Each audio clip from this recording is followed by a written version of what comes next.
Guys, what's going on? Jebb here, and in today's video, we are going to be talking about the Bitcoin drop that you just witnessed over the last 24 to 48 hours. As you guys know, not that long ago, in fact, just about 2 days ago, Bitcoin was trading up around $52,000. A lot of people thought a major rally was beginning and ensuing, and that we were about to rally all the way up to $55,000 and $60,000, and so a massive number of people entered long positions on leverage, expecting that the rally had begun. But as we talked about on Monday, the rally had not actually yet begun. We have many reasons to believe that it was close, but that it hadn't actually started yet. And unfortunately for many people that were in long positions, we're going to show you data today that over $500 million worth of longs just got liquidated, driving the price lower. The question on the table now is, where is the bottom? Is it at 45,000, 46,000, or 47,390, which is where we are right now? We're going to be talking about the reasons for this drop. We're going to be talking about where the bottom is and where Bitcoin might be heading next in today's episode of Coffee and Crypto Live. I am so excited, guys. Smash that like button. I am joined, as always, by my co-host, T.A. Tim. How you doing, Tim? I'm doing good. Good morning this morning. I got a rest day, didn't go to the gym, got to sleep in a little bit. Same. But then, looking at this chart, I'm excited for this show even myself, because I'm looking at this chart. I went and posted on Twitter even. There's some confusing things on the chart right now, and it kind of puts me in. I'm sitting between two boats right now, and I got to use the rest of this show to decide which boat I really want to get into. Well, there you go. Yeah. We're also joined, as always, by Smay. How you doing, Smay? Hello, everybody. I'm doing pretty good. I'm not doing that good, though, because West Virginia lost last night. That's a rough hat to be wearing this morning. Wait, West Virginia lost? I legitimately had a dream last night that they were, like, champions. I appreciate that dream. I had a dream about that. I'm not even kidding. I had a dream that West Virginia and Virginia Tech both somehow were both I don't know how that works. Oh, yeah, that was a dream. That's not a society. Yeah, that sounds like a dream, all right. We're also joined, as always, by hold on. I didn't get to shout out the members. I'm sorry. Go ahead, Smay. You've done that twice now this week. Okay. All right. I'd like to shout out April Sue, Army Piper, and Alan Carey. You guys are the best. You guys are awesome. Thank you very much to all of our members. I didn't cut you off, did I? No. Okay, I didn't want to do it twice in one show. I got to space it out a little bit. Thank you so much to all of our members, guys. Thank you very, very much for everybody who joins and supports the channel. It does make an actual impact here on the production of this show, and we're always striving to bring you higher quality educational and informational content. Speaking of which, let's go ahead and throw it over to the research table. How you doing, Kelly? I'm doing excellent, man. I'm just I'm really excited. Even though we might have seen more bullish than necessary yesterday. That's, as you saw throughout the stream. The rally's not yet started, but all these things they're so ready to pop. We're as you see, $500 million in liquidations. Was it 500? Yeah, there you go. $500 million in liquidations. We're just doing that final shakeout that we really need before we can really let the bulls loose. So I'm excited to dive into it today. Absolutely. How you doing, T-Shroom? I'm doing really good. I'm seeing some ADA gang represent in the chat. ADA gang. Loving to see that, and I'm happy to be here. Absolutely, guys. Well, I'm going to call an audible, and we're going to have a small little conversation piece. I want Tim and Kelly's opinion both on this, and then I'll give mine. Before we get started, I've seen this quite a lot on Twitter, and this is a valid concern, guys. You guys know that we take our integrity very, very seriously. You know that we want to be the most reliable source of information for you here in cryptocurrency. So a lot of people are saying, they're always saying bullish. It's always about to have a bullish breakout. That's a valid concern. Let's go ahead and talk about that. Tim, why are we constantly talking about, hey, this is where the bulls might be taking us in the next several weeks over the last 2, 3, 4 weeks? Why have we been doing that, and were we wrong in our predictions? No, I don't think. Well, so just to be clear, I've been wrong on very short, detailed stuff, and that's part of what I was going to talk about today. Is that, like, I honestly thought 47.7 would be the bottom this short-term time frame, but it still builds out to something else in the longer time frame. But as far as people thinking that we're always thinking big ass about to happen, I would question people. Really pay attention. Listen to the words that we choose to use, and look at the time frames that we're talking in. Because rarely, if ever, do we say this is the exact moment tomorrow morning at blah blah. We have a game where we predict what we think the price is going to be on Friday, but that is a game because we know that is hard to predict. What we're trying to help you guys do is long time frame. Look out over the next couple of weeks / months to get a good view. So as far as that's concerned, I know this sounds like almost like we're backtracking. We're not we still hold that we're about to break out, but about to does not mean in a couple of minutes or hours. About to means within the next couple of weeks. And the question is really going to the chart every single day to try to zero in on getting a little bit better at knowing when that is. But there is no hard date for knowing. The breakout starts on the date of this day. Absolutely. And Kelly, is there any reason to believe that we're going to actually have a breakout in the next week? And is there any reason to believe that, this market is going to continue trading sideways? Or we're going to see another drop? Like, what should we be expecting moving into the new year?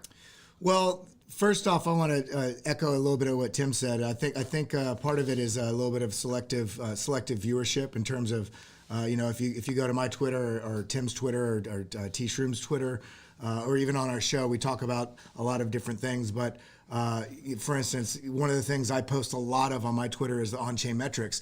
And me reading on-chain metrics and sharing those on-chain metrics, and this goes back to the question that you just asked, the on-chain metrics are like the most bullish setup that has ever existed. One, because there's so many more people in the market. Two, there's big money players in the market. And three, because there's a illiquid supply shock. So that's not me or you or any analyst saying, I'm calling this breakout, saying I'm reading these metrics and they're screaming something is not right here in terms of where the price is at in comparative to what all the on-chain metrics say. And so with my sort of speculation, and I also posted this yesterday, along with the bullish metrics, I followed that with a target on a snapshot on my trading view with the 45K target with, I think it was like 4 or 5 different points of confluence so there's a balance in that where the on-chain metrics are incredibly bullish, but in the short term, I do think we're still going to either trade sideways from here or do some dips to fully flush out everybody else, and that'll play into the fractals, which you're going to go over here in a bit when we go into the TA. Absolutely. Yeah. And can I say one more Please. thing? I just want to point out in the chat right now. Don't get me wrong. I'm very glad about that Bitcoin's price just went up a little bit. But yesterday, while we were live, the Bitcoin price fell, I think, a couple $100. Yeah, for real. Yeah. $400, something like that. And all of chat was going crazy, saying we're dropping, we're dipping, Yep. And then now, we just rose like $300, and people are like, oh, we're on the rise. I want to really make sure you guys understand the reason we don't freak out live on the show. Like if the price goes up by like, let's say $1,500, we're going to jump immediately. Something's happening there. But a couple $100 here and there, up or down. The reason why we talk the way we talk is because we want to help you guys get a good buy spot, to get a good sell spot. Yep. The price going up or down a couple $100 within a time frame of an hour and a half is really not that big of a deal. Yep.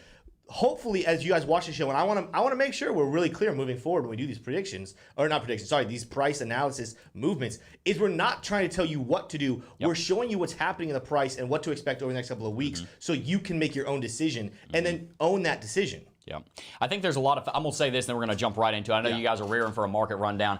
What I would say to that, guys, is that over the last 3-4 weeks, we have been saying, hey, look, a bullish setup is happening, but we don't know when it's going to happen. It might happen in a week. It might happen in a month. But if you've only been watching for the last 4 weeks, then you might be like, okay, Jebb's been saying we're going to break out. We haven't broken out yet. These things take time, and I understand we're all fatigued. We want this market to rally, and it's like, oh my gosh, we finally were about to rally, and then we drop down to $47,000. I just encourage you to remember some of the most important rules of trading and investing, and those are patience and consistency. Consistently look at the charts every single day, if that's healthy for you mentally, because sometimes it can't be. Make sure that you are consistently learning. Make sure that you are having patience, because it does take time for these markets to move, and we're in this together. We genuinely want to see you reach financial freedom, make the kind of money that it takes to be able to pay off your house, to be able to take care of your parents if they're aging, take care of your kids, put them through college if for some reason you want to send them to that wacky institution. We want you to be financially free, and that takes not just technical analysis, but it also takes mindset, and that's why we will never stop teaching you guys mindset and wisdom as well as the analysis. But with that said, let's go ahead and jump onto my screen, and we will take a look at coin market cap here. In the last 24 hours, several major cryptocurrencies are down quite a bit. Bitcoin's down by 2.2%, Ethereum down nearly 3%, Binance Coin down 3%, Solana, Cardano getting hit pretty hard. We're actually going to talk about Solana and Chainlink here in about 5 minutes. Solana's down 7%, ADA's down almost 10%, XRP down, Terra Luna down, Polkadot down. I think a lot of the market is down right now, and I think the big reason for that is because people got overly exuberant and then they got liquidated. I'm going to tease this for you, but we're going to talk about it a little bit later. You can see this is the last about 3-4 days of price action data, of liquidation data right here. You can see that during this time, I'm actually going to zoom out so they're larger candlesticks. You can see during this time that we saw $200 million in longs liquidated, $227 million in longs liquidated, then another $113 million in longs liquidated. On the thumbnail, we talked about how there's $500 million. There's actually closer to $650 million worth of longs that have been liquidated in the last 3 days. Whenever that happens, that causes selling pressure. If Bitcoin drops, the rest of the crypto market is going to as well. I think that's what we're seeing happen right now. There are a couple of cryptocurrencies that are up and in the green right now. let's see if I can pronounce this. Unus said Leo. I've never heard of that before. That almost sounds like one of those things that'll trick you into saying a bad word or something. That's an interesting... I have not heard of this project. I'm not knocking. I just think it's an interesting name. Oasis Network is up 5.5%. Live Peer is up 5.5%. That's an old project.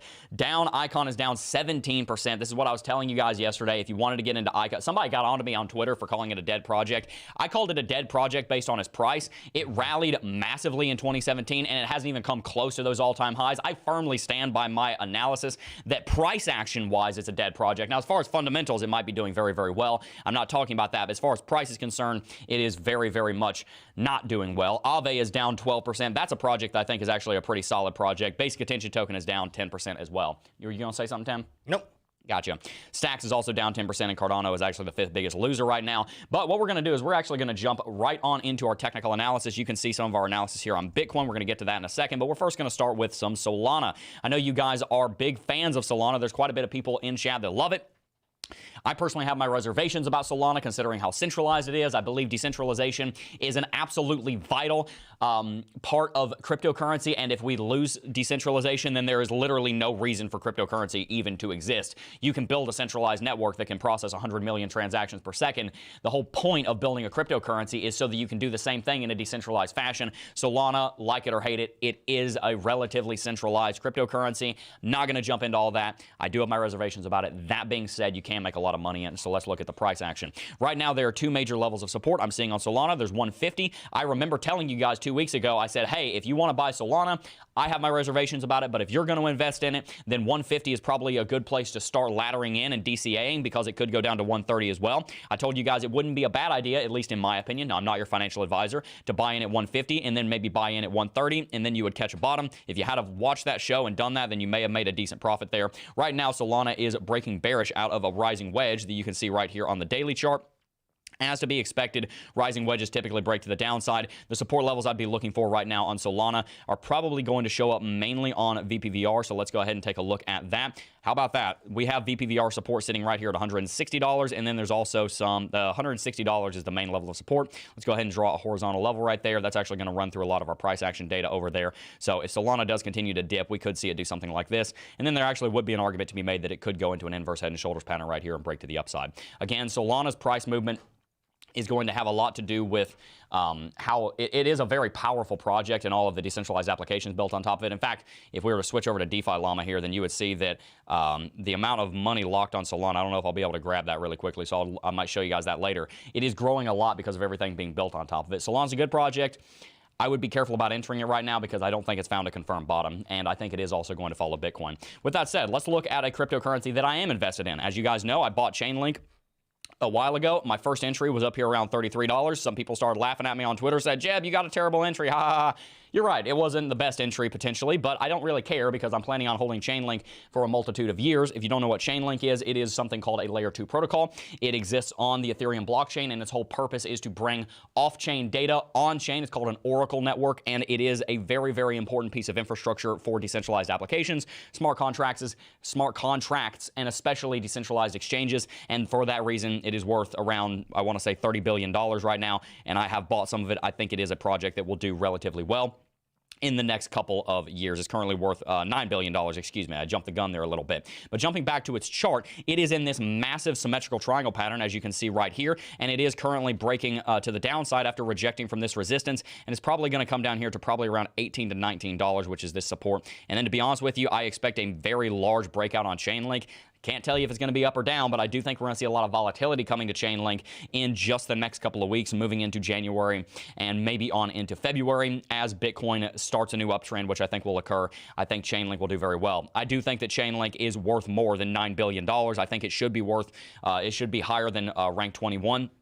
But at the same time, guys, it is going to take time for it to prove itself. And also, its growth of price action is very highly tied to the growth of the applications that actually use it. So you have to do a lot more fundamental analysis on Chainlink than you might on something that is a little bit more straightforward, like a Terra Luna or something, where it's a little bit more in a bubble. Not quite, but it's a little bit more. With that said, guys, we're going to check in with the chat here and read some super chats. But before we do, I do want to let you know who today's show is brought to you by. Today's show is actually brought to you by the North American Bitcoin Conference, which I'm officially announcing, are media partners of. Check out my screen over here, guys. If we go to BTC Miami btcmiami.com/partners, you can see that we are actually official media partners right here beside Forbes and NBC Universal, Yahoo Finance, some of these other names that you'll know from cryptocurrency like Grit Daily, CN over here, CNBC. And then there we are, right there. We're also right above Monero Talk. We are official partners with BTC Miami because we're going to be there. Myself and 3 of my staff. I don't think anybody in this room is going to be there. Yeah, no, they're not. But we have a lot of people that are going to be going there, including myself. There's going to be 4 of us from the Crypto Jebb team.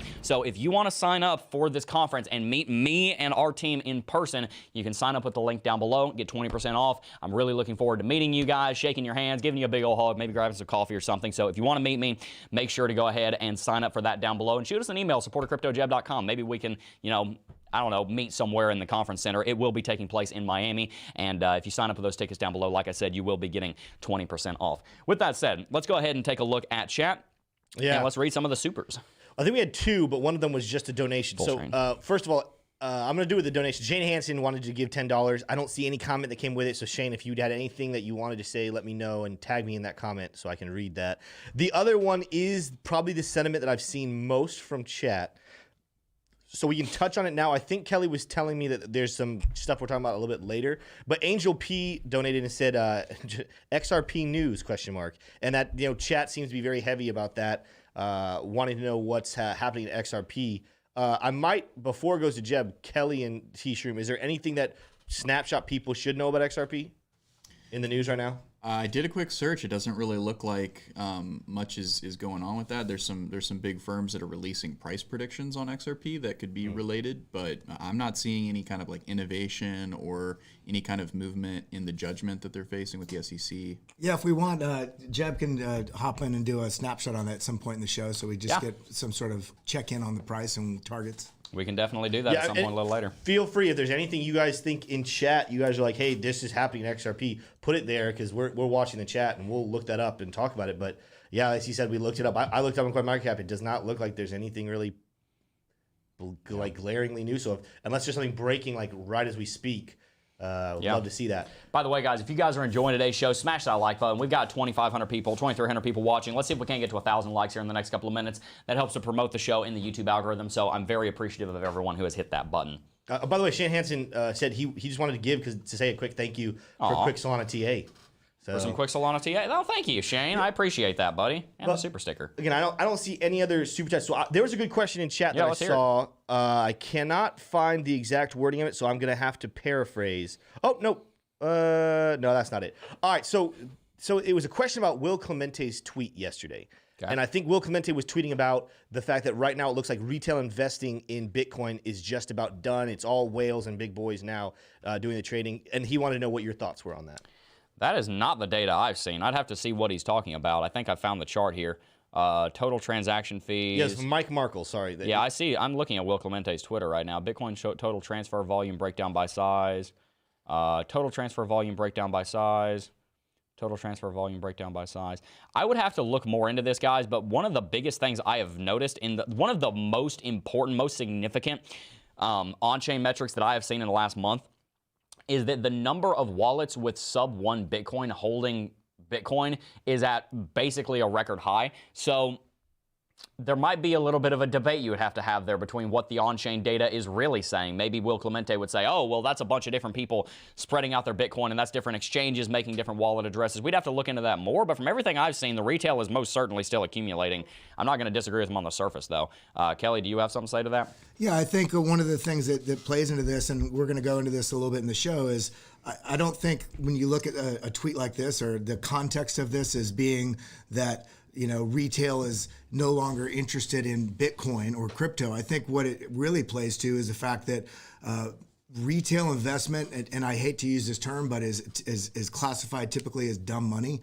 And so when the market's not doing something exciting, there's not like an outpouring of new retail money coming in. So I think that's more of what it's highlighting, that the retail interest low actually shows that it's actually more likely a buying opportunity than when you have really high retail interest, which also peaks when you have a very high fear and greed. When you're on the greed side, that actually signals a strong sell. So I think that's more of what this alludes to. Yeah, and also one of the things you have to realize, now that I had a second to where I wasn't talking, where I could actually read this, what he's doing, he's showing a Glassnode chart with 3 different levels. He's saying that volume 10 million plus is moving a lot more than volume 1,000 to 10,000 and volume 0 to 1,000. I'm not going to disagree with the on-chain metric, but what I will say is I perhaps disagree with the interpretation. I would agree that retail might not be moving their crypto as much, but there is very solid reason to believe that the retail is accumulating. There might not be as much trading going back and forth, as many transactions going back and forth on Bitcoin. But I think the other reason for that is because in the first half of this year, everybody was getting into Bitcoin and moving Bitcoin around because that was the thing that was exciting to them. Now in the last 6 months, they've all gotten excited by Ethereum, and they've all gotten excited by NFTs and blockchain gaming, which, by the way, we're going to talk about Gala and Enjin here in a little bit. I think that I see what he's getting at, but I don't know that I agree with the interpretation. I'd have to think more about it before I had a firm stance on that, though. I mean, the truth is, this goes right along with the sentiment of what the whales are trying to do with manipulation and weeding out weak hands and shaking out the supply. Ultimately, what they're doing, they want to keep suppressing it to find out what retail investors are willing to sell. Also, I'm sorry, I cut you off. Well, I was just saying, it would make sense that metrics would show retail volume getting lower because what's happening is every weak-handed retail investor is getting out because they're scared. Every strong-hand or diamond-handed retail investor is saying, you know what? I'm just going to sit and wait wait for the supply to go out. And that's exactly what Wyckoff teaches when he talks about them kind of get rid of the supply. And that's why right now the volume, it's really important to watch it shrink and shrink and shrink at those lower prices, because that's telling the market and the whales, hey, there's no one really wanting to sell. This is a good bottom. And another point I'll make here is I'll read directly from this guy, a guy named Gordon, who responded to Will Clemente. He said, is it not more that increasingly retail buyers buy through user-friendly corporate routes rather than setting up their own wallets? i.e., PayPal isn't making purchases for itself. It is driven by retail purchase decisions. And therefore, what he's saying is that if PayPal was to make a transaction, it's doing it on behalf of 10 million customers, but they're only making one transaction that's probably $250 million. So it might, the thing that might be driving this data is that you're seeing more people, instead of setting up wallets on their own, because now in the last 6 months, we've started moving from the innovator stage to the early adopter stage on the S-curve of adoption. You're seeing more and more people that are not the cypherpunks that started this space using all their own wallets. Instead, they're buying on a Robinhood, or they're buying on a Coinbase, or they're buying on a PayPal, or on a I think not Venmo, Cash App has the ability to buy now. Venmo, I think, does too. I think that might be one of the things we're seeing as well. There's a lot of retail accumulation that does affect the price that might not necessarily be showing up in this data. Of course, you have to make sure that you have to look at every single piece of data with a grain of salt. And of course, there is healthy debate that can happen in all of these things. I'd love to talk to Will Clemente about that if he would ever like to come on the show. But let's go ahead and jump on to some Bitcoin TA here. You can see that there are a ton of spider lines and trend lines and everything on my chart. And I'm going to break down what all they mean. I promise this is not as threatening as it looks. It is actually going to be pretty straightforward. But the first thing that we need to show you here is this. Bitcoin rallied all the way up here to this resistance zone that we have set many, many times in history. We used it as support back over here in March and April. We used it as resistance here on the day that El Salvador adopted Bitcoin. The 7th or the 6th of September is one of those 2 days. And then we've also used it as support back in this time frame. We rejected off of it in the last couple of days. If you'll remember to yesterday, what did we say? We said it is probably not a good idea to go into a long position expecting a breakout, because the breakout has not happened yet, and none of our technical indicators that say a breakout is close have yet told us that that breakout is confirmed. You see how that works? Our technical indicators, once we know how to read them, they can tell us that, hey, a breakout's coming, it's going to be here soon. But that doesn't mean that it's happened. We were expecting a break to the upside, but we did not have confirmation for it yet. That's why we teach you guys about things like confirmation in the Cryptocurrency Technical Analysis Academy, which is linked down below if you want to learn more about TA. That's where I teach you guys everything I know. What we have now seen is we have seen a major liquidation event. And I'm going to start here with the liquidations, then we're going to run through the TA, because I think this is really the driving force behind this drop. I don't think a bunch of people sold the market and got out and freaked out and fudded. I think a lot of people got liquidated in those longs when Bitcoin was going through a healthy correction, and it exacerbated the entire thing and caused us to drop farther. This is coinglass.com/liquidation data. We have no sponsor or affiliate or anything with them. I just really like their service. Over the last 24 hours, you can see that $430 million worth of Bitcoin have been liquidated, and over the last several days, cumulatively, there has been quite a bit more. If you take a look here, you can see that in this 12-hour period on the 27th of December, there was $200 million in longs liquidated. Over here, the next 12-hour period, there was $227 million in longs liquidated. And in just the last 12 hours alone, there has been $120 million in longs liquidated. That means that there's been nearly $650 million worth of longs getting liquidated, including a lot of these smaller little candles right here, like 30 million here and 50 million here. You know, 30 million there, 50 million here. What gives? What's the difference? $650 million. That'll cause a drop. You can also see the same thing happen back over here on the 3rd of December. 1.51 billion got liquidated. What happened on the 3rd of December? Well, Bitcoin dropped like an absolute stone. Guys, liquidation is something that you need to pay close attention to because it is literally a domino. It is literally a domino effect. Whenever somebody gets liquidated, it forces them to sell to cover that. It forces them to sell to cover themselves, and that causes the market to drop, which then triggers other liquidation prices, which then causes selling, which then drops the market, which causes other liquidation prices, and it causes a cascading effect, and it causes something called a long squeeze or a short squeeze. In this case, it is what is known as a long squeeze. It's not a very fast long squeeze, but it's kind of more like a long waterfall. That's kind of what we're looking at. A short squeeze, on the other hand, short positions get knocked out. They're forced to buy, and that causes the market to rally. A good example of that was back in 2018. I'll show you right here. I remember watching this live. This candlestick right here on the 12th of April 2018 is 17% tall. That's a daily candlestick, but if you zoom into the hourly chart and you go all the way back to the 12th of April, here's some homework for you. Go back to the 12th of April 2018. We actually rallied 15% in a single hour. That's because about $2 billion worth of shorts got liquidated. So short and long liquidations are a very important thing that you need to look at. And of course, a reference for you guys to look at this is coinglass.com/liquidation data. Kelly, if you want to put that in the chat or something, and they can scroll back and see that. But anyway, so that's kind of the preface for what's going on here.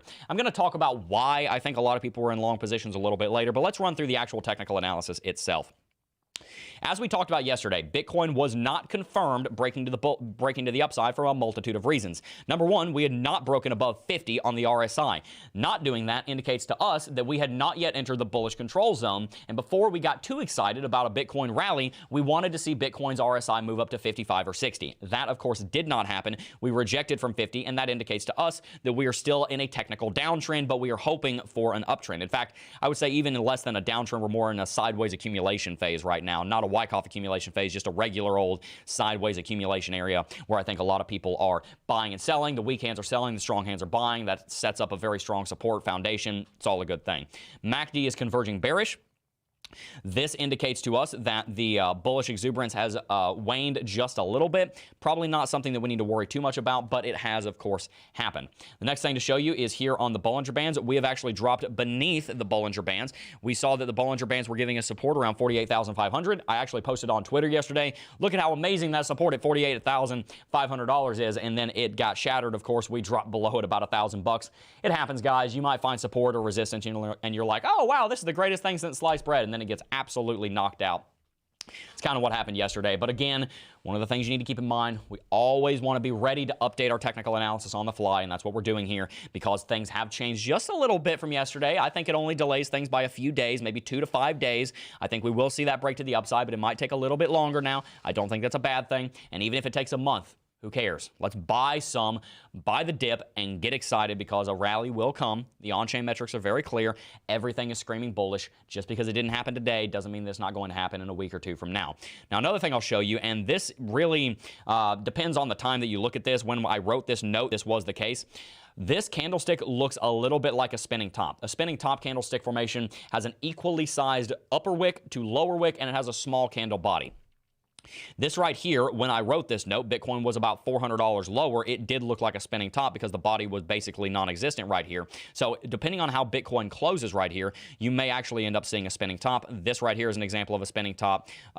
This right here actually is an example of a spinning top, and this is too. Those are just some examples. See how the wicks are about the same size. That signals indecision. That would actually be a pretty strong sign. It would mean that we are likely bottoming. But if Bitcoin does rally all the way up here and we close at $48,000 or something like that, then we're seeing something called a hammer formation, and that's not a bad thing either because typically speaking, that's a bottoming pattern also. So pay close attention to the candlestick analysis. We will be keeping you guys up to date on the Japanese candlestick analysis as well. Taking a look at volume here, volume had a large spike yesterday.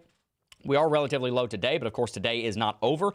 I personally am actually kind of happy to see a decent amount of volume coming in. I like seeing volume. I like seeing volatility. But Tim, I'd love to hear your thoughts on that volume. What do you think about that, buddy? And then we're going to talk about market cipher. Well, I mean, the volume came in. I think I said, I kind of prefaced this. I'm in a boat of I was wrong somewhere and I don't know where, because I was wrong in some areas and right in other areas, and I'm really trying to assess where I was wrong and where I was right. And the reason why is because I was firmly confident. You guys know, I talked about this a couple of days ago or like a week ago, talked about it yesterday on Twitter. I had been saying we needed to touch 47.7 for a while, right? So when we saw that, I was like, great, this is awesome. This is what this is turning former resistance into support, which is a great thing for Bitcoin. Then we kept dropping a little bit. And I was like, oh, okay. Well, if that happens, if we can't turn that resistance into support, then we'll probably need to go back down to 45. And then that you saw that increase in volume. And I was like, okay, this is continually seeing that there's supply left. Like I said, the whole purpose of turning former resistance into supply is a last place of supply or last level of supply. So I think it's last point of supply because it's LPS. Anyway, we're bouncing right now and hanging tight between 48 and 47.3-ish, right? We're not really using 47.7 as support. We're more using 47.3. And the volume increased at the level to get us down there, but also stayed high to get us to bounce back up. So I'm kind of in a boat of saying, are we going to, this is a battle between the Bulls and the Bears. Yep. Are we going to see the Bears win out and take us back down to 45, which I think is a very real possibility, because in that case, it just means the accumulation phase is lasting longer. Remember when I said I was wrong about when I was right? A couple weeks ago, I said it would kind of be nice if this accumulation phase lasted into the first week of January, because it would actually help Bitcoin's explosiveness. But then we looked like we were rallying too early. So I was like, all right, that's not going to happen. It's time to go. So that's why I'm kind of in a boat of like, I'm wrong, but I'm not quite sure where. Are we going to continue to come down and extend this accumulation phase? Or are we just turning that 47.7 level more like a zone down to 47.3 into support before a nice rally? Well, I think that actually makes a lot of sense, because if you look at the VPVR here on the daily chart, you can see that we're actually sitting right on top of the VPVR maximum. Even for the last year, since we spent so much time here, the VPVR maxima is at $47,800. Where are we right now? We're at $47,800. So we are literally at the strongest level of support in the entire market for the last year, according to the VPVR. And remember what we talked about with VPVR, it acts like a mountain. As you're sitting on the top of the mountain, which where are we right now? We're on top of the mountain. You can see it right here. I'll just go to a blank chart so it's just that, and you can see it a little bit easier. No, I can't delete Top Hat Guy. We got to keep him. That's an inside joke for anybody who doesn't know. As you can see, we're sitting right here on top of the mountain. You can see we're sitting right here. The ball either rolls down the mountain to the downside or down the mountain to the downside, or the upside, I guess you could say. But the ball doesn't like sitting on top of the mountain. It likes rolling down the mountain. We saw the same thing happen over here. We were sitting on top of this mountain. At this point, we could have rolled up, we could have rolled down. We actually rolled down, and then we pulled all the way back down to this peak. That's what we're seeing happen right now, guys. Bitcoin is about to roll down the mountain. I think it's going to roll up the mountain. I think it's going to push up towards 53, 54, 55,000. There is an argument to be made that we could roll down the mountain to 42,000. 42,000 has been a distinct possibility, and I've mentioned that for the last 6 weeks. I don't think it's going to happen, but as I have been saying since mid-November, 42 is in the cards, and I want you to know that. I am fully aware that it's in the cards. I don't think it's what's likely, but it is possible. With that said, let's go ahead and jump back onto our chart, and I will show you a couple of the levels of support that we're looking at. And I'm going to run through this quickly because we're a couple minutes behind, but that's okay. We're going to jump straight on into, we're going to look at Fear and Greed Index here in a second also. We got some interesting stuff to talk about there. Now, I want to show you these four. I'm going to go out on a limb and say they're green. I hope they're green, guys. You know I'm colorblind. Don't make fun of me. That's ableist. I don't know. Don't do that. That'd be me. No, I'm kidding. I don't care. I'm not sensitive about it. But this line right here, marking these two highs, starting back over on the 15th of April and then over here on the 6th of September, if you draw that to the downside, that gives us one of our lines right here. I'm going to show them all in more recent context here in a second.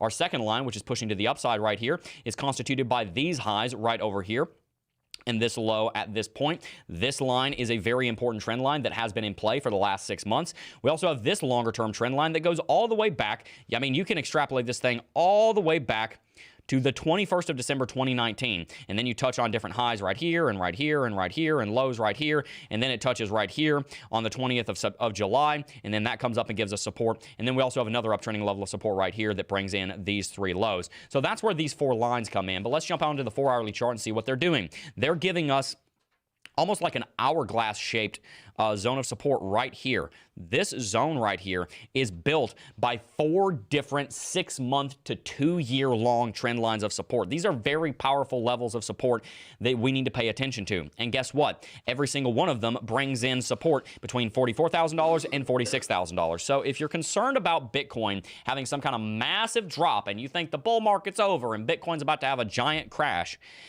you first have to answer the question, where is Bitcoin going to get the strength to push through all the way below $43,500? I don't think that the bears have that power, or they would have done it a month ago.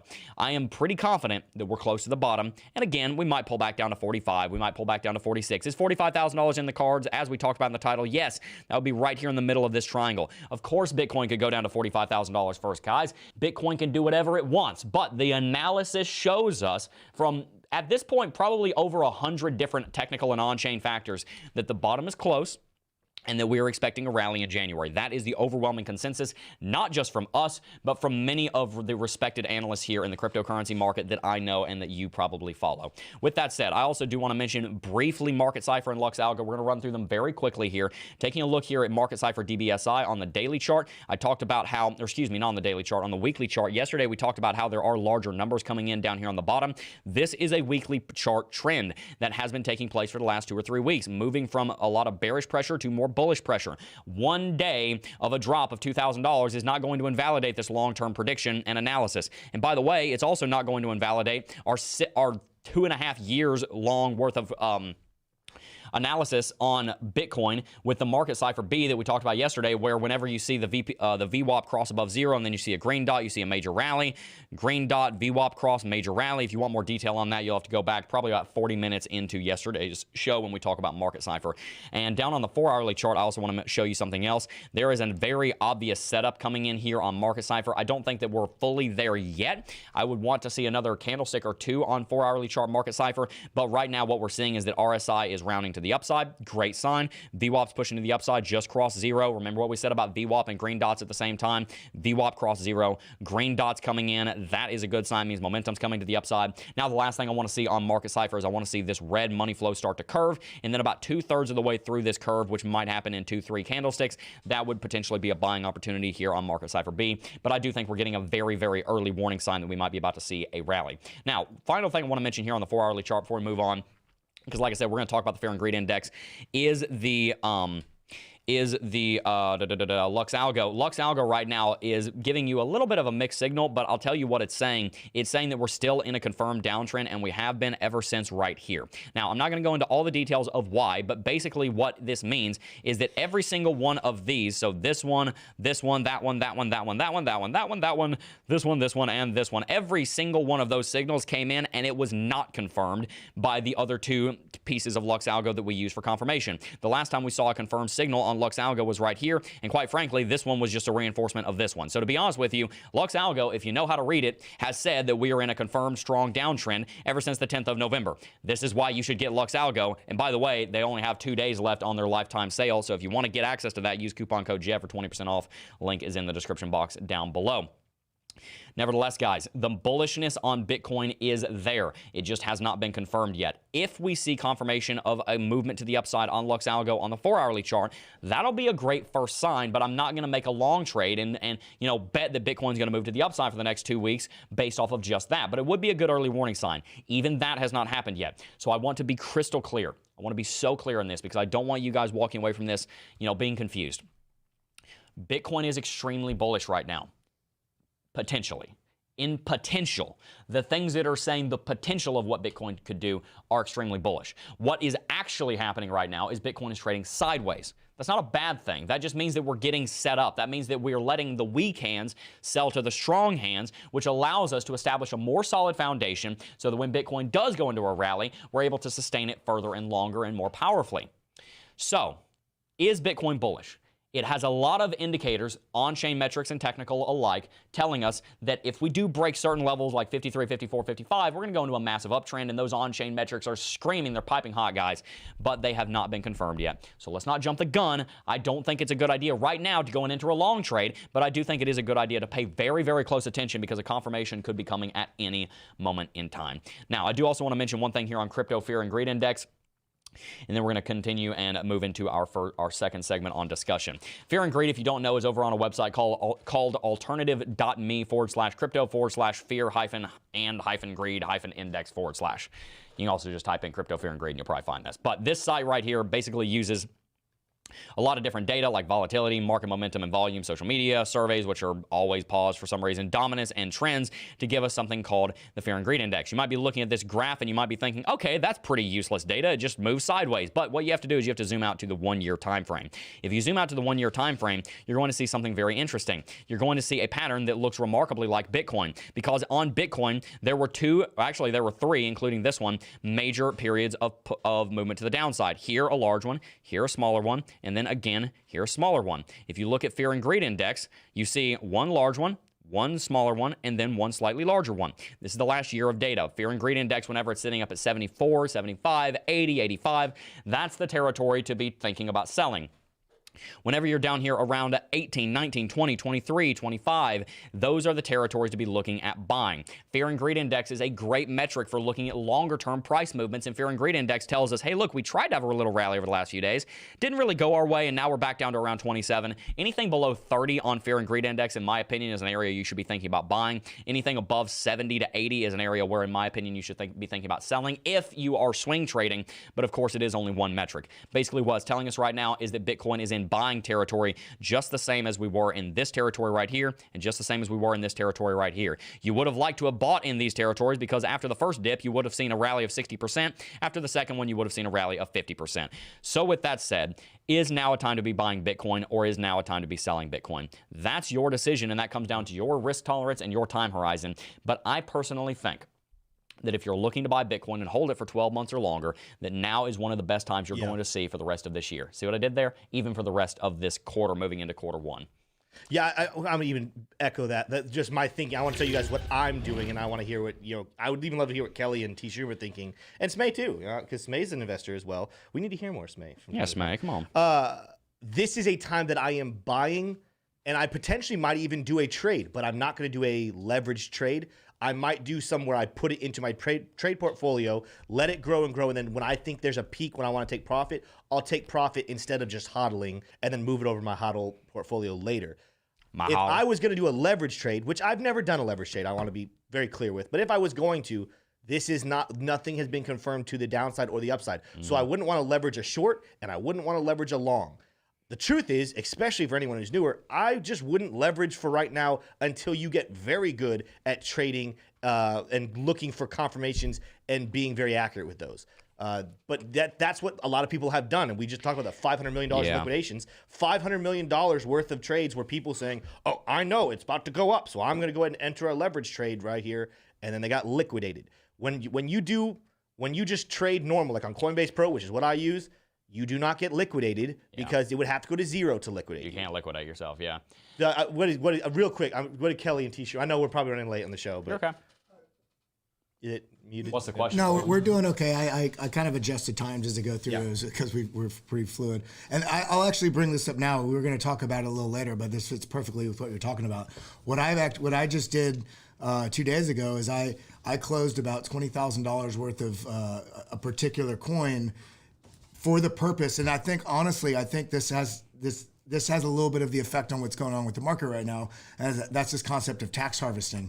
Because back in 2017, 2018, there were so many people that became like very, very quick or sudden Bitcoin or crypto millionaires, and then the market crashed and they were not prepared. They never took profits, and this is why it's so important to take profits, because they never took profits. Then what happened when the tax day came around? There were people, I saw articles with $300,000, $400,000, $600,000 in taxes due, and they no longer had a portfolio of a balance that could even cover that. So now they're basically setting themselves up for huge sort of federal crime, not paying taxes or all these sorts of things. So what I did was I'm holding fast on almost all of my portfolio, but I did do a small trade to cover some taxes from trades that I've done, gains throughout the year. But also I'm holding off, and it happened perfect timing because of TA, because I was looking at all the data. And now I'm actually going to be in a position where when I rebuy, I'll actually have paid for my taxes itself from just taking that tax harvest. Yeah. And by the way, guys, we actually did an interview with our crypto CPA, which, by the way, if you don't have a crypto CPA, you absolutely should get one. We recommend Lorenzo. He's a good friend of the show, and he is our CPA. We did an interview with him a couple weeks back. If you go back on the channel, you'll be able to find it. And we talked about this concept of tax loss harvesting and how it is a completely legal. We never, ever, ever, ever, ever, I want to be clear on this, we never endorse anything illegal of any type, any shape or form. It's a completely legal way to lower your tax bill. So if you'd like to see that, make sure to go back and watch that video. With that said, T-Shroom, I have a question for you. Why do you think that Bitcoin is dropping while the S&P 500 is rallying? We've seen a lot of bullishness coming into the stock market. Do you think people are leaving Bitcoin because it's boring and moving into the stock market where people are literally getting 100% returns year over year right now? It is absolutely insane. Yeah, well, I think it has to do also, well, it's the end of the year, right? I mean, if traders are even active at the end of the year, they're looking to do something quick and easy, and the stock market has been able to provide that quick turnaround. There's all kinds of names that are just rallying here at the end of the year that are in, whether it's the S&P or Apple or Amazon or names like that, Boeing.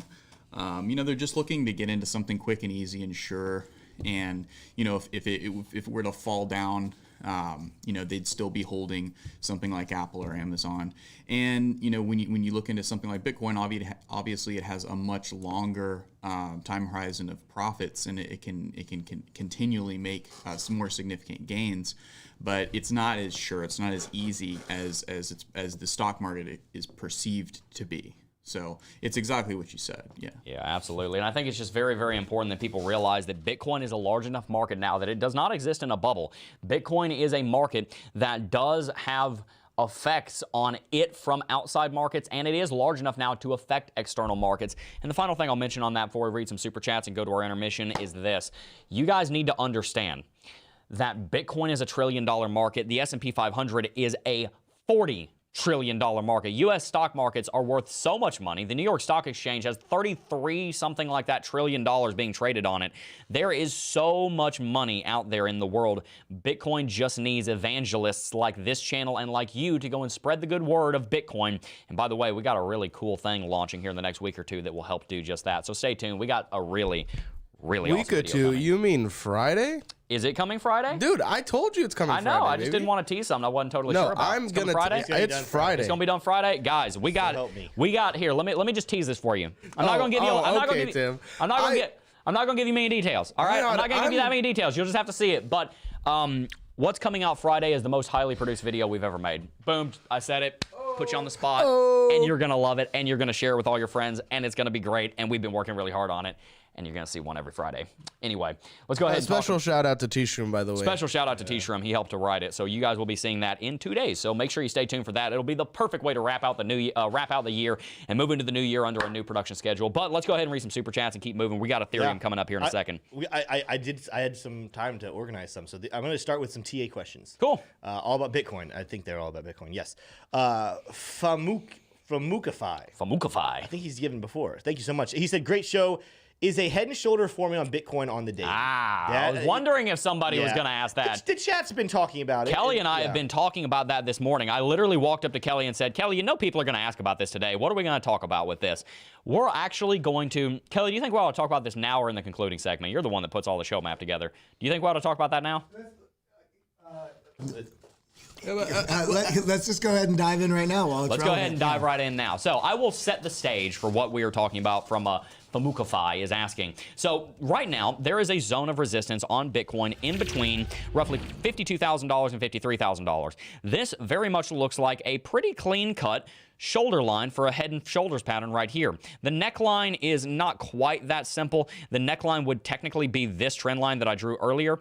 Here's the problem with this head and shoulders pattern. Could it play out and could Bitcoin drop to the downside? Yes, it could, but there's two major problems with that. Number one, its price target, if you just draw the head and shoulders price target like this, is all the way at $16,700. I will say with 99% confidence, I am basically almost positive you will never see a $16,700 Bitcoin ever again.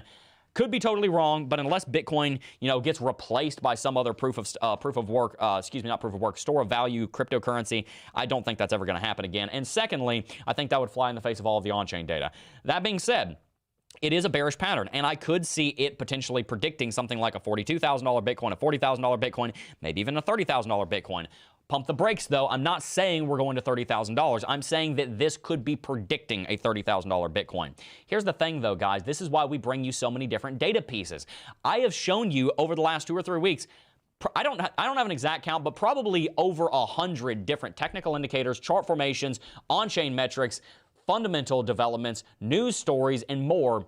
And probably about 85% of them are remarkably bullish. So yes, this is a bearish thing. And by the way, I see all the chat about the death cross in the chat. I'm not even going to show it on chat. I have talked about death crosses so many times. They're a complete joke. Golden crosses actually tend to be pretty important. If you go back and you look at the history of death crosses, they're almost always showing up 2/3 of the way through the correction. We can talk about that in tomorrow's show if you would like, since it is coming up. The point is this. You will get burned in crypto if you make a trade based off of one indicator. Does that make sense? That's like going out and voting for somebody and you're like, oh, well, I know their policy on this one thing. And you don't even know what they think in the other 100 policies that matter. You might vote for them and say, hey, well, I agree with this one thing. And then you realize they get into office and you're like, oh, wow, I disagree with you on 99% of your stuff. Well, you didn't do your research. That's why we do this show. We want to help you do your research and bring it to you and curate it for you. It's very important that you look at the entire picture and get your perspective. Is there a bearish head and shoulders pattern forming? Yes. Is a death cross coming? Yes, it is actually relatively close, or it's already happened. I need to look at it. Is that something that I'm worried about? No. You know, Jebb, I wish there was something we could look back on in recent history to say, hey, do you ever form a head and shoulders pattern in a massive form and then don't play it out? Yeah, I mean, it's almost like that happened earlier this year when we saw the head and shoulders pattern form right here. Oh, would you look at that? Would you look at that? Wow. We had a shoulder line at $30,000, and guess what? This head and shoulders pattern had a price target of, let's see, where did its price target go? It had a price target of, oh, look at that. Negative $5,000. Yeah, no, that's not going to happen, right? Does anybody realistically think we're going to go to negative $5,000 on Bitcoin? Maybe some of those guys out there that think Bitcoin's still a Ponzi scheme. Guys, head and shoulders patterns are very important. In fact, I pay attention to them very closely on shorter term time frames. When you get onto the longer term time frames and you start making these wild predictions of 16K or negative 5K, you got to take it with a grain of salt. Yeah. All right, let's keep moving because we have some other good questions. Gabriel Velez said, Bitcoin bump and run pattern played out perfectly, and we just had the throwback phase to previous downward resistance as support. Might test it one more time. Gosh, I have not seen a bump and run pattern in a very long time. I'm going to have to go back and research the bump and run before I talk about it, but Tim, have you ever seen a bump and run pattern? Do you know what he's talking about? Well, I've done analysis. I don't know if on I've those seen. before. I understand the concept of what's happening. I don't know if I know. Is there a specific look it's I need to look up what it looks like. It's been a year since I've seen a bump and run pattern. Take it away, Kelly. So if you go back, that's right. That's what. If you go back and look at the, I think it was the May through June time frame, that was a pretty classic bump and run as well, because you had this massive trend line coming down to where we bottomed, and then how we went sideways. We broke through that, and then we came back and tested that. That test on that diagonal support resistance line, flipping it to support, that's the bump and run. Yeah, no, you're absolutely right. Like I said, I just needed to refresh myself on that. Basically what he's talking about, guys, there was a downtrend right here. You can see we came down, broke through it, tested it again, and then we started to move. That's kind of what we're seeing happen right now, and you're absolutely right. We have a downtrend right here. Broke through it, came back down, we're back testing it, and now I think we will be going into a movement to the upside in the next couple of days. Good point. Also, go ahead. Not only I mean, I guess this would be directly relevant to the bump and run fractal, but even when we were looking at the charts earlier, but when we were doing the show prep and going over just discussion, it was even just looking at it without even knowing patterns. You could look at the correction down in May through June. You could also look at there's 2 or 3, but if you look just looking at the structure of those corrections. We're playing out almost an exact fractal of basically slight downtrend with the bump that comes down that tests it further, essentially like the Wyckoff as we were discussing, where you have to go down, get that last final flush out to the bottom side, and we're playing it out exactly. That's one of the funny things about all markets, but specifically with Bitcoin. These patterns, you will see repeating patterns. That's why it's so important, especially if you're new, to look back at charts and get familiar, because you'll see how the reaction to how the market reacts to certain patterns and how it will play out from there, and you can place your bets accordingly, and you can be prepared. And much like we said yesterday, and much like we talk about in the CT2A, and much like we talk about every day on the show, have bullish opium, fine, but always plan for the worst case scenario. Have your stop losses.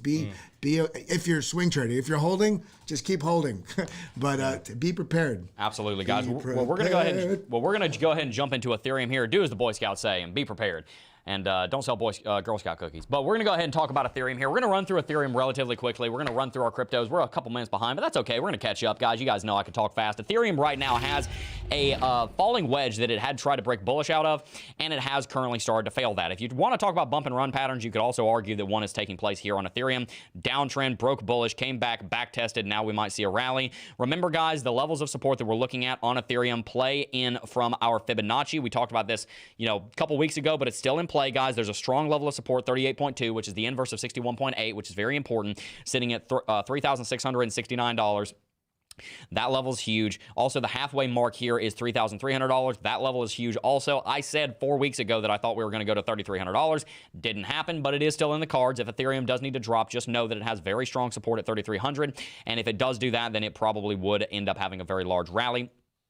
Talking just very quickly about some of our oscillators, we can see that there has been a full-on bear cross come in on the MACD here for Ethereum. It's not necessarily a bad thing. We saw the same thing happen back over here in June and July. We saw a bullish rally followed by a bearish cross. We saw a false bullish cross, and then we saw the actual bullish cross. We could just be seeing the exact same thing play out here. Not something that I am concerned about in the slightest. We have also rejected from the 70 level, or from the 50 level here on the RSI, and there is a bit of a downtrend forming right here. But also, you can see that there are three equal bottoms here on the RSI. Could indicate that we're getting close to a bottom on RSI. And as you can see, we've also set strong support around 3650.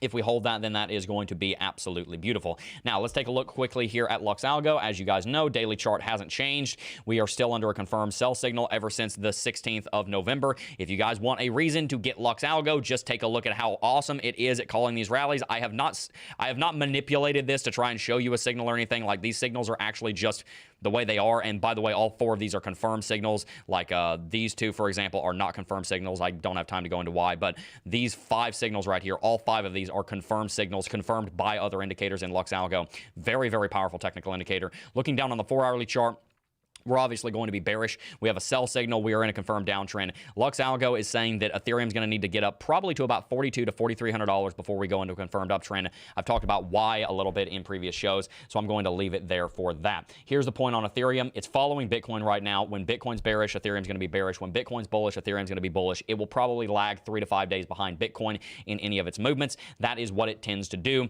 Bitcoin is king, Ethereum is queen. Ethereum follows Bitcoin's lead. That's just kind of the way the game is played. With that said, though, we're also going to talk a little bit about Gala, which is a cryptocurrency project having to do with blockchain gaming, which is really, really cool, guys. There's a lot of great things being built on Gala. You can go over to the website. You can look at all the different games. There's all kinds of different games over there that look extremely exciting to me and that I would love to play.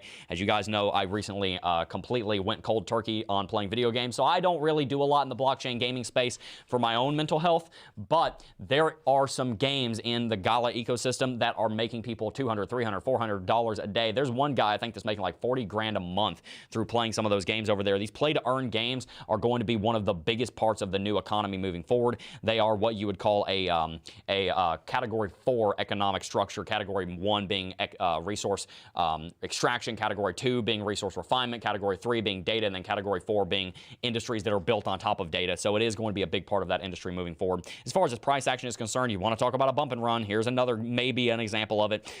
We see that there was a downtrend here on Gala. Broke to the upside, coming back down, back testing, and then we may see a movement to the upside here. A lot of this is going to have to do with hype, guys. If people enjoy playing the games over on Gala and they remain profitable, then Gala is going to do very, very well, and it's going to continue to rally. I believe it's sitting around 40 or 50 right now on CoinMarketCap. Let's take a look at it here. 49, sitting at a $3 billion market capitalization. Guys, there are games that will make companies $1 billion a year in single games. Gala has a ton of them built on it. I do think that this has the potential to be a $10 billion project, but also keep in mind some of the original games companies out there during the actual dawn of the original games, the original gaming industry, like Atari and some of these other games companies that you might not even know, that I don't even know. They may have been worth $2 billion at one point. Now they're worth 0. So just remember, the first mover in any specific industry is not always the mover that goes to $1 trillion in valuation. Apple was not the first company to invent the mouse, by the way. The company that would end up becoming Hewlett-Packard was the one that developed it. Apple used it and found out a way to mass market it. So just keep in mind, just because they're first mover does not mean that they're always going to be top dog. There can be other projects that come along. As far as the project is concerned, though, I think it's a good one, and I also think right now is a very interesting time in Gala, because if it does manage to stay above 45 cents, that could be a buying opportunity, especially as these two trend lines continue to converge in just the next week or so. With that said, we're also going to talk about Enjin, which Enjin is, I think, the best thing that you could say that Enjin is as an analogy to the gaming world is an SDK. That's called a software development kit. Enjin is sitting around 61. Gala is a project that builds its own games on top of itself, but Enjin is a software kit, basically a blockchain equivalent of that, that gives developers different tools for developing blockchain games. So it's a little bit different than Gala. It's not its own like games company, if you will. It's more of a software that you can use to build games, is the way that I would use the analogy on it. It is definitely one of the players in the blockchain gaming space, though. As far as its price is concerned, though, guys, right now it does have a downtrend in play. It's also got an uptrend in play right here. My chart vision's coming into play, and I can see it right there. I'm literally doing analysis on both of these projects on the fly, just so you know. The way we do these snapshots at the end of the show is in a format that we call 2-minute technicals. So I just kind of jump onto it. I'm doing it on the fly. I'm showing you guys what I see, and I'm looking for analysis so you guys can see the way my brain works. I literally looked at this chart, and I saw, okay, wait a minute, there's an uptrend here somewhere. I've just been doing this long enough I could tell, so I back extrapolated it, and I found that there's an uptrend right here. I just did that just about a minute ago. That's what I'm seeing. We're in a symmetrical triangle pattern. You're going to see some volatility coming in the next 2 to 3 months, more than likely. And if we do have a breakout on Bitcoin, you probably will see a massive rally coming out of the blockchain gaming space. I was on Around the Blockchain with a guy named Joel over on the BitBoy channel a few weeks ago, and he said that next year is going to be the year of blockchain gaming, and 2023 is going to be the year of metaverse. And I said I completely agree with you, and I think the 2020s is going to be the decade of entrepreneurship, and a lot of that's going to take place in crypto. That's what I see happening. I do think that you are going to see a $100 billion gaming blockchain. Maybe not next year, but definitely within the next 2 years if the market continues to keep things up the way it's going. So there's a lot of money to be made there, and you're going to see a lot of people, getting out of poverty and reaching financial freedom through all that. So it's going to be interesting. With that said, though, let's go ahead and check in with the chat. I know we got some super chats we need to catch up on. Make sure to hit that like button if you're enjoying today's show. Let's see if we can't get to 1,300 likes here in the next couple of minutes. We had one last TA question when we went off, when we left last one, from John Billcliffe saying, what are your thoughts on huge wick from early December not yet filled? In general, wicks like this before a downtrend do get filled before a move up. Oh, the old filled wick. Oh, man, the old filled wick. Kelly, before I answer that, do you have any thoughts on that? You know what he's talking about, right? Yeah, absolutely. Well, I actually mentioned it earlier today when I was talking with Tim. Matty B, one of the gentlemen that does the brief TA stuff for BitBoy, on BitBoy's channel with the piano, he has a saying that I actually, it's just like any indicator or any sort of correlation. It's never going to be 100%, but I find out in situations like this, it tends to lean more in the side of it happening. But he says where it wicks, it'll candlestick, which is kind of a funny, just sort of That's a good way to think about it. But it also that lines up directly with if we do break, I really don't want it to, but what I want is irrelevant to where the market's going to go. If we do break the 45 level, then I do think it's very likely that we will at least have some brief price action down to 42. So let's just hope that that the market starts building up some momentum and support here at 45, and then continues up. Now I think we passed 48 now, right? We're at 47,845 right now. Yeah, I know we kind of eclipsed it, but yeah. but again, if we're looking back and correlating it, all of TA, the art of TA is taking as many correlations as you can and getting a confluence of as many support signals as you can in whichever direction you're looking. And when we're looking at the fractals from past corrections, or we're looking at the wick, you have to take all these things in concert with each other, and also the context of the market. And the huge thing that we haven't really discussed yet today, I think we'll definitely go over it in tomorrow's show. There's a huge options expiry on Friday.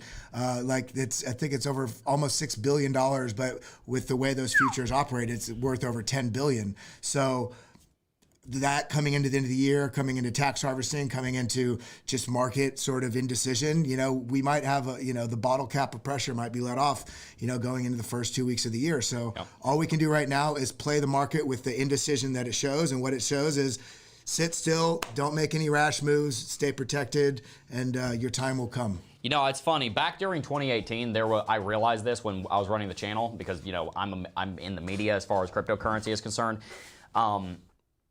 there is always an indicator of the month going around. It's either a golden cross, or it's a death cross, or it's a gap that needs to be filled, or it's a $6 billion options expiry. And it's not that those things don't have weight. It's not that those things don't carry technical significance in the technical analyst's mind.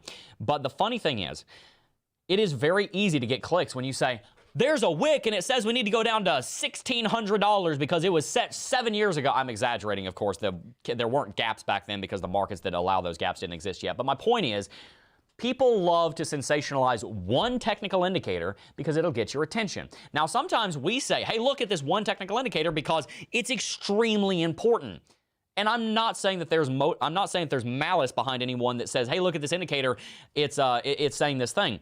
But I think as viewers and as consumers of media of any kind, we have to realize that you only need to give one piece of the story to get somebody to click on an article or a YouTube video. And again, there's nothing wrong with that. You can't fit the entire story into 100 characters in a YouTube title. There's nothing wrong with that. I'm not saying there's anything wrong with that.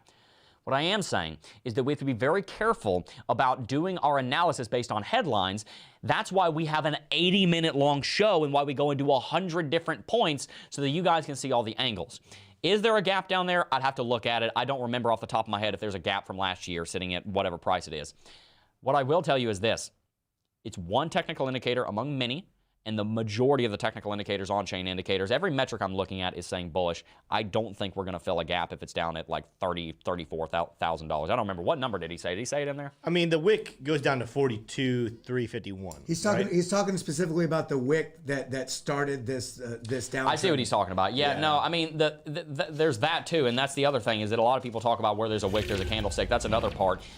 I don't think that always takes place. In fact, I can give you examples where it didn't always take place. Let's look at March 2020, where Bitcoin dropped down to $3,900. By that logic, Bitcoin should go down to $3,800 and fill that wick, because where there's a wick, there's a candlestick. That is not a hard and fast rule. It might be something that happens regularly, but it's not something that is always going to take place, and we just have to be very, very careful about hard and fast rules, especially whenever the major candle wick we saw on the drop was not technically motivated. It was a massive long squeeze. The same thing happened back over here in March of 2020. It was a massive long squeeze. This was not a fundamentally driven drop. It wasn't a manipulated drop, but it was a black swan, if you will. I don't necessarily think we're going to see a $42,000 Bitcoin again, but as I said literally 40 minutes ago, based on VPVR, it's in the cards. I just don't think it's likely. What I would say, based off of what I'm seeing, if we were to follow a similar trend to what we've done in the past, the rest of this afternoon and tomorrow are really important to see what happens. If the price breaks below and consistently closes candle bodies below 47,000, I think there's a good chance potentially we do at least, again, 45 for sure at that point, but there's a chance we could go down to 42. The thing is, I don't think it's time to give up hope on 47,000 as a support level. Yeah. I think there's still a lot of signs pointing that could be a level of support. So again, but it's really key. And we talked about at the beginning of the show. Don't just make a call based off this. We're trying to teach you what to look for. And we're telling you right now, do your homework, watch the rest of the day, watch the price action move over today and tomorrow, and that will tell you a lot about the level of strength of this current price. Is that going to hold? Are we going to see it rally back up to 49, 50,000, or are we going to see it drop down to 45? If it drops down to 45, there's a very good chance we could candle body down to 42. I think Jebb said it several times. We want to give you guys our opinion. We don't think that's going to happen, but it doesn't mean it's impossible, and it means you need to do your own research to make that decision for yourself. Absolutely. But let's do other super chats. We just had a $100 donation from Howard. Wow, thank you, Howard. Saying thoughts on Hex/Pulse Chain. I like it staking Hex, no emotions to deal with. Thanks, guys. I'm personally not very interested in the Hex project. That's what I'll say about it. Sorry, Howard. Mike Marco wanted to comfort old Smainold. He said, I just want to buy Smay a drink of his choice. I know he had a rough night last night, but we are here for you. What happened? West Virginia got it. Oh, West Virginia. Oh, right. That's funny. Love it, Mike. Also, I think we did mention in chat early on that we would do a snapshot on XRP because so many people were asking about it. Yeah, I think we were going to do a chart. Yeah, we'll do that. We'll do a chart on that real quick. Cool. You want to do it now, or do you want to finish? Let's do reading a the couple of super super chats and then we'll jump on do there. it. Crypto Alchemist said, what are your thoughts on the safety of the Uphold exchange? Introducing staking rewards soon for DOT and ETH. Is it safe? Seems Robin Hoodish. Yeah, Uphold, the only experience I have with Uphold is one of our employees using Uphold and them having cryptocurrency on it and not being allowed to withdraw it. I And think Smay used it too, right? was it Smay? No, you're talking about it was I'm talking about Greg. No, it happened to me. Something different happened to me where they like charged my card and didn't give me the crypto. Yeah, I don't like Uphold. I mean, I only have 2 experiences with it, but both of them are bad. And if you have 2 bad experiences with a project, it's like at least one of those could have been good, you know? So I don't know enough about it to give you an opinion, but I haven't seen anything I like about it personally. But maybe I'm uninformed. But they had good customer support, so I mean, there's well, that that's going great. for them. Good. Thank you. Smix, I'm just gonna read this one. Smix gave $50 though, and he said, "Okay, LG Army, thanks for your videos." Thank you very much for your super chat, my friend. I appreciate what that. project is. All right, Simpleman699 gave 2 different donations, and both of them were 20 euros. He said, "Hi Jebb, can you tell us anything about Curve DAO token? I have been told that this could be an incredible good investment for 2022. Your thoughts?" Curve DAO. Great CRV. Curve DAO token. I don't know the first thing about it. I'm going to be honest with you. Kelly, do you have any thoughts on it? Because you're the freaking altcoin guru here. What was it? Curve DAO token. Curve DAO token. Ranked 63 on CoinMarketCap. $2 billion. Well, I held some about, I think, quite a while ago, and I haven't really been tuned into that project at all. I do know that it's a very solid project. It works within the DeFi space. But yeah, I'm a little out of touch with it, but I'll look into it and we'll get on it. Yep. Another one from him, and another one I don't know if we're going to know the answer to this. Kelly or T. Shun would be the one to know. He said, "Jebb, one more thing about Icon. The Icon team have confirmed that the ICY and the ICZ token airdrops will take place this week, actually starting today, December 29th. What can you tell us about airdrop?" Well, I mean, yeah, there are developments going on Icon, but the problem is, guys, does anybody care? You know, you can build the greatest... Let me put it this way. If you build the first iPhone before Steve Jobs, as Apple released the iPhone, but you didn't market it and nobody knew it existed and nobody realized, wait a second, why would I want to carry around a computer in my pocket? That seems stupid. If you build the greatest technology and you don't show people why they should use it, then nobody's going to use it. I'm not denying that Icon might have some great fundamentals going on, although I'll be honest, I haven't studied them that much. But what I can tell you is this. Not many people in cryptocurrency are paying attention to Icon anymore. So they can build the greatest project they want, but until they turn around their brand image of being a dead project from 2017 that went the way of, you know, EOS and Neo and some of these other projects that were big back then, Dash is another one. When was the last time you heard Dash talked about? If you don't turn around the brand image Icon, then you're going to have a hard time making what you're building valuable, because people need to use it. Now, again, I am not fully researched. I'm not even very, very researched on the fundamentals, but I am telling you specifically from a branding and marketing standpoint that they have a, you know, they've got some work to do in that area. And I've held Icon. I used to be a giant fan of it. One of the things about Icon, too, and it's exactly what you just said. I mean, Icon's competing in the same, and it's funny because they were more first to market, but they're competing in the same space as Polkadot and Cosmos. Exactly. And most people wouldn't even know that. You say Icon, they just think it's a token that you can buy. They have no idea what the operability of it is. Yep. And when you have a business develop something and then it's, I mean, absolutely overwhelmingly eclipsed by other companies that or projects that also build much stronger communities. I'm not saying Icon's dead. I actually used to own Icon as well, but it's just something to take into consideration when you are basically, you know, trying to fly a paper plane against a Boeing 787. You know, so you just need to take those into whether you're just doing it for shorter term trades or if you're actually maybe you know something because you have deeper knowledge of the project and you're investing in those things to play out, and that's fine too. But just know what the ecosystem is for each coin that you're participating in. Absolutely. Let's jump on. There's a couple more super chats, but we can finish those out. There's really quick ones. Let's do XRP real quick. Yeah, I mean, we'll look at XRP, but here's the thing, guys. The XRP analysis is pretty straightforward. It's in a massive symmetrical triangle pattern right now. You can see it right here. Downtrend right here on USD. Uptrend right here on USD. The RSI is trending to the downside in a descending trading channel, which the price action is also in the same time period. It has a bullish MACD cross that has come in. You can see that happening right here, although that does look like it's about to go bearish. If you take a look here at Market Cipher, let's see what the cipher is telling us. It's telling us that we had a bullish setup that Didn't really go very far. We had a rally here all the way up to $1.03. We didn't even manage to get up to the downtrend right here, and now we're doubling back down, coming back to the downside, retesting this support level. To me, guys, I haven't done the most analysis on XRP in the last few months, but to me, it kind of looks like we're going to just ride this uptrending level of support right here, and we're probably going to end up breaking bearish below it. Let's take a look here at Lux Algo and see what it is saying. Lux Algo, I would assume, is saying that we're in a downtrend since about right here. And yeah, well, look at that. We got it on camera. This is the last time we had a confirmed sell signal on Lux Algo. That's exactly where I was hovering. We saw a confirmed sell signal. We saw a sell signal, then we saw it confirmed by the trend catcher here, and I will assume, but I'll check anyway, that it was also confirmed with oscillator. It was. So the last time we saw a signal on Lux Algo that was confirmed, it was a sell signal back in September. If we look down on the 4-hourly chart, I have a feeling there may have been a confirmed uptrend right here, but that probably didn't last long. We did have a confirmed uptrend. Now we are in a let's see, are we in a confirmed downtrend? We are in a confirmed downtrend now on Lux Algo. The way I know that is because we have a sell signal. Trend catcher turned red in the last 24 hours, and oscillator is red. So we're in a confirmed downtrend on the daily chart. We're in a confirmed downtrend on the 4-hourly chart, and I can basically guarantee you that we're in a confirmed downtrend on the 12-hour chart. We are. You can see right here. In fact, we have been ever since back over here November 17th.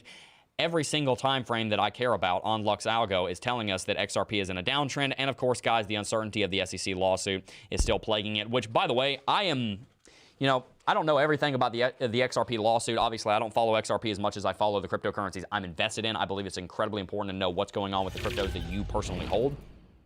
I don't hold XRP. Well, I hold like $1,000 of it, not too much. It's just not a project I pay that much attention to. But what I can tell you is this. The SEC lawsuit has been dragged out and dragged out and dragged out, and I can't guarantee you this, but I can speculate. I think that that's manipulation, and I think they're trying to hold down XRP to make a point that the SEC does still have power, even though they don't know how to wield it. But that's just speculation. I think at the end of the day, there's not a lot of, as Jebb said, we're in that symmetrical triangle pattern. There's not a lot of volatility left before a breakout. I think it's just waiting for the case to be over, and who knows when that'll be. But so if you're looking to trade and make a lot of money in XRP in the next couple of weeks, it's not the coin for you. I do like XRP. I think everyone here at this point now. I think there's XRP. A case for it to go back to all-time high after that SEC lawsuit's over. That'd be a 300% run. I think honestly, if you're willing to wait, I think it's a good buy. I think it's a good buy to get right now and wait. But when we say wait, we're not talking about wait for a couple weeks or a couple months. You might have to wait like a full year. It might be a year, yeah. XRP and the SEC are definitely in a tussle, and I remember earlier this year, when I first got in February, people saying, oh, it's already been decided, XRP is going to win, SEC's just drawing it out. Well, guess what? It's 10 months later. They're still drawing it out. So and by the way, they are drawing it out. Yeah. They are drawing it out. So, yeah, that's it. And there is so much crap going on there, guys. The SEC is... it's funny, like you point at one government agency, you say, there's corruption there, and then you're like, why am I even bothering saying there's corruption? There's corruption everywhere. That's the sad thing, guys. That's why cryptocurrency and decentralized applications and the decentralized nature of crypto is so important, because you can't have corruption in a cryptocurrency that doesn't have a central authority. Have you ever heard of corruption on the Bitcoin blockchain? No, because there's no central authority. That's why decentralization is so incredibly important. Let's wrap out these super chats, though. Every single one of these, by the way, guys, thank you so much for donating. We're going to give quick answers, too. So some of these questions, we're going to have to quickly say no. Simpleman699 gave £300 just to say thank you. Dang, that's for answering heavy. His question. So thank you, Simpleman699. That's like how much Tim curls with one arm. Carlos C. I wish. Carlos C. says, what do you think, and can you do quick analysis on AMP? We can potentially look at AMP in a future show, but we're not going to have time today, unfortunately. Ryan Donnelly said, are you involved in the VPAD project? Seems like all the big influencers are supporting it. I am not involved in the VPAD. 2x since the launch a week ago. I am not involved. All right. Mojo said, oh, man, Karen Altman is calling. I don't even know if I want to finish this. This has to do with astrology. I think they're just saying, we're good. Thank you very much for the donation. Just saying. Well, I think that even the thing was saying it was stupid. In fact, Karen Altman, I've met her. I know who you're talking about. I've met her. I was on ATB with her. That's a fun one. All right, Bernardo Lara. She's a nice person. What about Crow? Crypto.com is worth $10 billion or whatever it's worth because it is, and you're going to hear what I'm going to say and you're going to think it's a bad thing. I'm not saying it's a bad thing. It's just a fact of life. Crypto.com's price is 100% manipulated because it has... its valuation has everything to do with the fact that you have to lock up Crypto.com coin to be able to get access to their different debit cards that give you 4% return, 5% return, 8% return. You can get an 8% cashback card from Crypto.com. That is incredible. But the way that they're able to pay for that is by making you lock up Crypto.com for, I think it's a year, and you have to lock up like $400,000 worth of crypto to even get eligible for that card. So that forces the supply down. So that forces the price up. So I'm not saying Crypto.com is a bad project, but I am saying that it is a centralized project, obviously. And if you want to fight me on that, go ahead and delete Crypto.com, the company, from the face of the planet, and watch it lose 90% of its value. I don't think it's a bad project, but what I am saying is that if you want Crypto.com to succeed, you better be paying very close attention to that company, because if that turns unprofitable and they go bankrupt, your investment is gone. It's basically a stock in the company, and you need to treat it like one. But Jebb, Matt Damon says fortune favors the brave. Fortune does favor the bold, I thought he said. Yeah. Was Fortune favors the bold. I had a different conversation with him where he said, you talked about Damon, He's a very inconsistent guy. Look, guys, Crypto.com is one of the biggest companies in cryptocurrency, and I think they're a great force for the space from everything I know about them. I'm not attacking Crypto.com. I am, however, pointing out its single biggest weakness and its single largest threat. If you invest in it, you better pay very close attention to the PE statement, the profit earning statement, the P&L statements, and all the different statements that that company has, so that you know how well they're doing. I think they're publicly traded. No, they're not. I take that back. They're not publicly traded. That's not public information.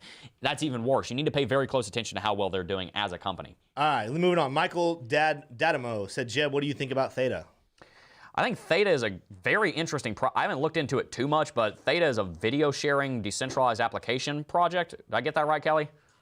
Yeah, actually, yeah, because I've heard about that. Yeah, and it actually has a couple of the people from YouTube and from Twitch and other people. It seems like a great project. It's one I haven't personally done a ton of research into, but it seems like a pretty solid project. I don't know of anything that I could say about against it, other than it is going to compete with a $250 billion company called YouTube. But other than that, it seems like a pretty solid project. Last one. TKC said, what do you think about privacy security network? Is that a cryptocurrency? Privacy and secret network. I don't know why I said security. I think my brain just... They're so private and network. so secure, we don't even know about it. No, privacy and secret network.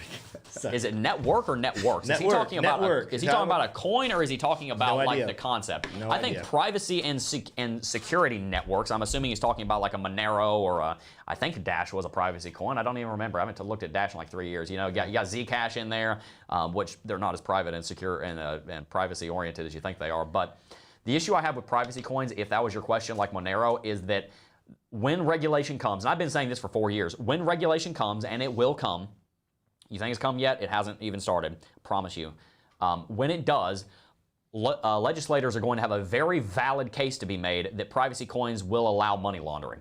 It just will. They will have a rock solid case on that, and it's unfortunate because I love privacy coins, but you gotta be honest, if you can send a transaction through a medium where you can't tell where the input led to the output, and there's no way to see that because it's a private, decentralized network, that does allow money laundering. The funny thing is, people say, oh, crypto is used for crime. Well, you know what was used for crime for the last 200 years before crypto was created? The US dollar. So you really want to use that argument? But the problem is they're going to use that argument, and they're going to have it is a valid concern. So, it's stupid, but it's going to happen. I think privacy coins are great, but they're probably going to get regulated into oblivion along with a lot of stable coins when regulation comes in a big way. Yeah, that's all we got. That's all we got. Yeah, so I'm trying to make people just commented at me. I'll make sure it doesn't anything important. All right. Well, the last thing we have to do that is on my checklist, we have to review the weekly price predictions. Let's do it. I'll let you know, Kelly is in a very healthy lead with his very low prediction. I wanted a low prediction. You guys laughed when I put that in because you guys were like, let's go. I was like, I didn't laugh. Which is funny because you were the one that was such a big proponent of 47. I said I like my position at $50,000. Oh no, I just thought we were. Like, I thought we were gonna touch and go with what he said. I laughed. And guess what? I laughed. Here's a real question. And I also was planning on it. I was thinking about it, thinking that we were doing Thursday as the last day. I thought it was Friday. So if it's Friday, it's going to be. That's an announcement right there. By the way, we did decide we will be having a show on Friday, but we made the predictions for Thursday. No, right? I made my prediction for Friday. Okay, you made your prediction for Friday. Well, I'll get a little. I made my prediction for Thursday. Yeah. So we'll see. That I automatically win Friday because there was only one guest for Friday. Kelly made his for Friday. No, I made mine for Thursday. He made it Oh, for Thursday. great. I made Okay. mine for Well, Friday, there we go. for the record. But you know what? I'll stick with mine. I made mine they're already locked in. This is a mess. I made mine for Tuesday. All right, let's rein it in. Yeah, at the end of the Tim, day, let's hear it. No, I mean that's Kelly's has the lowest prediction of 50,100. Right below him, right above him rather, is Jebb with 51,250. T-Shoom 52,800. Smay 52,000 even, and I am at the highest prediction with 53,000. Dude, are you even saying the numbers? I am saying the You're numbers. like, I'm trying to go to Jebb mode. He's especially saying them. Especially. can you that please gets on my say the nerves. last two numbers again, please? Tim? 53,000 for There we Smay. go. Thank you. $53,117 for Tim. Those are the Enunciation. predictions. Thank you. There you go. It's been rigged. Well, guys, if you enjoyed today's show, smash that like button. Let's see if we can't get to 1,700 likes before we wrap it out here. Make sure to sign up for the North American Bitcoin Conference down below. If you want to meet me in person and you want to do that and you want to meet our team, then make sure you sign up down below, because that is the one and only place that you'll be able to meet me anywhere in the country, unless you stumble across me in a supermarket or something, until we go to Bitcoin 2022, which we're planning on going to in, I believe that's April 20th, I want to say, whenever Bitcoin 2022 is. We're going to be there also. But if you guys want to meet me in January 17th and 19th, it's taking place in Miami. You can find all the information down below. Sign up. We got a 20% off link. If you use that, you can get 20% off of the event, and you can come and try and find us and meet us. And then, like I said, shoot us an email support, and maybe we will try and arrange a little, nothing major, but just a little get together. So sign up for that down below if you want to. We will be there. We are actually official media partners. You can see on my screen right here. This is really cool. I'm really excited about this. We're right next to Forbes and NBC Universal and Yahoo Finance and Monero Talk and CNBC and some really big names. And I'm really looking forward to being there. Myself and my sales manager are actually we have press passes, so we'll be backstage. Maybe we'll get an interview with Francis Suarez, mayor of Miami, or Nayib Bukele, the president of El Salvador, or Mark Cuban. If we do manage to do that, that would be pretty cool. Anyway, guys, like I said, hit that like button, subscribe to the greatest technical analysis channel on YouTube in crypto. I think we're #1, and I'm really, really excited to be bringing you guys TA every single day, because I want you to achieve financial freedom. And also make sure to follow me at my Twitter, @CryptoJebb, because I'm posting over there several times a day, and I'm also posting some analysis. But anyway, guys, before I go, I do just first want to thank each and every single last one of you for watching, as always, and I will see you guys in the next video. Peace. Oh, I got a real good feeling.